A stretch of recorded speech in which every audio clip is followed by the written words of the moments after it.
सत्य की महिमा संकलित पाठ पूरक वाचन से। सत्य बहुत भोला भाला, बहुत ही सीधा साधा।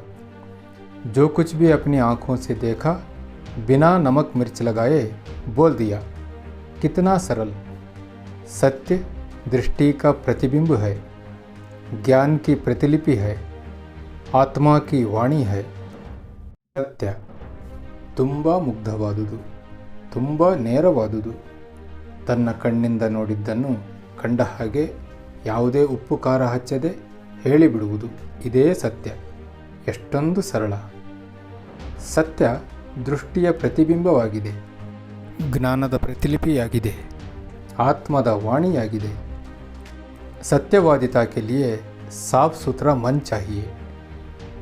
एक झूठ साबित करने के लिए हजारों झूठ बोलने पड़ते हैं, और कहीं पोल खुली तो मुंह काला करना पड़ता है, अपमानित होना पड़ता है.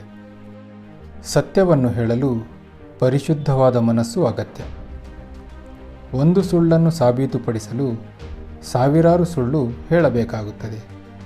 ಒಂದು ವೇಳೆ ಬಂಡವಾಳ ಬಯಲಾದರೆ, ಅಂದರೆ ಸಿಕ್ಕಿ ಹಾಕಿಕೊಂಡರೆ ಮುಖಕ್ಕೆ ಮಸಿ ಬಳಿದುಕೊಳ್ಳಬೇಕಾಗುತ್ತದೆ, ಅವಮಾನಿತರಾಗಬೇಕಾಗುತ್ತದೆ.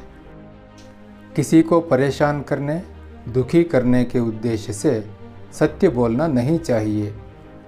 काने को काना कहकर पुकारना या लंगड़े को उस जैसी नकल कर दिखाना सच बोलना नहीं होता. यह तो सिर्फ छेड़ना हुआ. ಯಾರಿಗಾದರೂ ತೊಂದರೆ ಕೊಡಲು ಅಥವಾ ದುಃಖ ಕೊಡುವ ಉದ್ದೇಶದಿಂದ ಸತ್ಯವನ್ನು ಹೇಳಬಾರದು. ಒಂದೇ ಒಂದು ಕಣ್ಣು ಕಾಣುವವನಿಗೆ ಕುರುಡ ಎಂದು ಕರೆಯುವುದು ಅಥವಾ ಕುಂಟನನ್ನು ನೋಡಿ ಅವನಂತೆ ಅನುಕರಣೆ ಮಾಡಿ ತೋರಿಸುವುದು ಸತ್ಯ ಹೇಳುವುದು ಅಲ್ಲ. ಇದು ಕೇವಲ ರೇಗಿಸುವುದಾಗಿದೆ, ನಕಲು ಮಾಡಿ ತೋರಿಸುವುದಾಗಿದೆ. इस बात को शास्त्र में यूँ समझाया गया है: सत्यम ब्रूयात, प्रियम ब्रूयात, ना ब्रूयात सत्यम अप्रियम. अर्थात सच बोलो जो दूसरों को प्रिय लगे, अप्रिय सत्य मत बोलो. ಈ ಮಾತನ್ನು ಶಾಸ್ತ್ರಗಳಲ್ಲಿ ಈ ರೀತಿ ಹೇಳಲಾಗಿದೆ: ಸತ್ಯಂ ಬ್ರೂಯಾತ್, ಪ್ರಿಯಂ ಬ್ರೂಯಾತ್, ನಾ ಬ್ರೂಯಾತ್ ಸತ್ಯಂ ಅಪ್ರಿಯಂ. ಅಂದರೆ ಸತ್ಯವನ್ನು ಹೇಳಬೇಕು, ಆದರೆ ಅದು ಬೇರೆಯವರಿಗೆ ಹಿತವಾಗಿರಬೇಕು. ಅಪ್ರಿಯವಾದ ಸತ್ಯವನ್ನು ಹೇಳಲೇಬಾರದು. संसार में जितने महान व्यक्ति हुए, सबने सत्य का सहारा लिया है, सत्य का पालन किया है. ಜಗತ್ತಿನಲ್ಲಿ ಎಷ್ಟು ಜನ ಮಹಾನ್ ವ್ಯಕ್ತಿಗಳು ಆಗಿ ಹೋಗಿದ್ದಾರೋ ಎಲ್ಲರೂ ಸತ್ಯದ ಸಹಾಯವನ್ನು ಪಡೆದುಕೊಂಡಿದ್ದಾರೆ, ಸತ್ಯವನ್ನು ಪಾಲನೆ ಮಾಡಿದ್ದಾರೆ. राजा हरिश्चंद्र की सत्यनिष्ठा विश्वविख्यात है. उन्हें सत्य के मार्ग पर चलते अनेक कठिनाइयों का सामना करना पड़ा, लेकिन उनकी कीर्ति आज भी सूरज की रोशनी से कम प्रकाशमान नहीं है. ಹರಿಶ್ಚಂದ್ರ ಮಹಾರಾಜರ ಸತ್ಯನಿಷ್ಠೆ ವಿಶ್ವವಿಖ್ಯಾತವಾಗಿದೆ. ಅವರು ಸತ್ಯದ ಮಾರ್ಗದಲ್ಲಿ ನಡೆಯುತ್ತಾ ಅನೇಕ ಕಷ್ಟಗಳನ್ನು, ತೊಂದರೆಗಳನ್ನು ಎದುರಿಸಬೇಕಾಯಿತು. ಆದರೆ ಅವರ ಕೀರ್ತಿ ಇಂದಿಗೂ ಸೂರ್ಯನ ಪ್ರಖರತೆಗಿಂತ ಕಡಿಮೆಯೇನೂ ಆಗಿಲ್ಲ. राजा दशरथ ने सत्य वचन निभाने के लिए अपने प्राण त्याग दिए. महात्मा गांधी ने सत्य की शक्ति से ही विदेशी शासन को झकझोर दिया. ದಶರಥ ಮಹಾರಾಜರು ಸತ್ಯವಚನವನ್ನು ಪಾಲಿಸಲು ತಮ್ಮ ಪ್ರಾಣವನ್ನೇ ತ್ಯಜಿಸಿದರು. ಮಹಾತ್ಮ ಗಾಂಧಿಯವರು ಸತ್ಯದ ಶಕ್ತಿಯಿಂದ ವಿದೇಶಿ ಆಡಳಿತವನ್ನು ಅಲುಗಾಡಿಸಿಬಿಟ್ಟರು. उनका कथन है: सत्य एक विशाल वृक्ष है, उसका जितना आदर किया जाता है उतने ही फल उसमें लगते हैं, उनका अंत नहीं होता. ಅವರು ಹೇಳುವ ಪ್ರಕಾರ, ಅಂದರೆ ಗಾಂಧೀಜಿಯವರು ಹೇಳುವ ಪ್ರಕಾರ, ಸತ್ಯ ಒಂದು ವಿಶಾಲವಾದ ವೃಕ್ಷದಂತೆ. ಅದನ್ನು ಎಷ್ಟು ಗೌರವಿಸುತ್ತೇವೆಯೋ ಅಷ್ಟೇ ಹಣ್ಣುಗಳು ಅದರಲ್ಲಿ ಬಿಡುತ್ತವೆ. ಅದು ಕೊಡುವ ಫಲಗಳಿಗೆ ಅಂತ್ಯವೇ ಇಲ್ಲ. सत्य बोलने की आदत बचपन से ही डालनी चाहिए.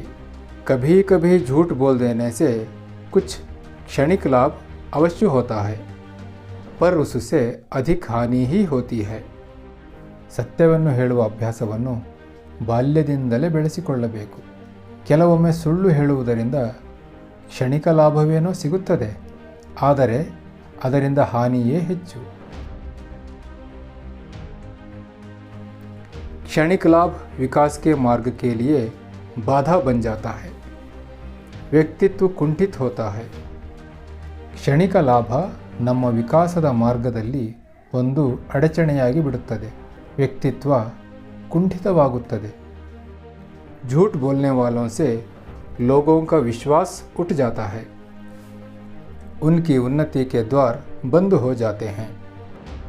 ಸುಳ್ಳು ಹೇಳುವವರ ಮೇಲೆ ಜನರು ನಂಬಿಕೆ ಇಡುವುದಿಲ್ಲ, ಅವರ ಪ್ರಗತಿಯ ಎಲ್ಲ ಬಾಗಿಲುಗಳು ಮುಚ್ಚಿಬಿಡುತ್ತವೆ. सत्य की महिमा अपार है, सत्य महान और परम शक्तिशाली है. संस्कृत की सूक्ति है, सत्यमेव जयते नानृतम, अर्थात सत्य की ही विजय होती है, असत्य की नहीं. ಸತ್ಯದ ಮಹಿಮೆ ಅಪಾರವಾಗಿದೆ, ಸತ್ಯವು ತುಂಬ ಶ್ರೇಷ್ಠವಾಗಿದೆ ಹಾಗೂ ಬಹಳ ಶಕ್ತಿಶಾಲಿಯಾಗಿದೆ. ಸಂಸ್ಕೃತದ ಒಂದು ಸುಭಾಷಿತವಿದೆ, ಸತ್ಯಮೇವ ಜಯತೆ ನಾನೃತಂ, ಅಂದರೆ ಸತ್ಯವೇ ಗೆಲ್ಲುತ್ತದೆ, ಸುಳ್ಳಲ್ಲ. ಜಾನ್ ಮೆನ್ಸ್ಫೀಲ್ಡ್ की धारणा है कि सत्य की नाव से ही हम भवसागर का संतरण कर सकते हैं.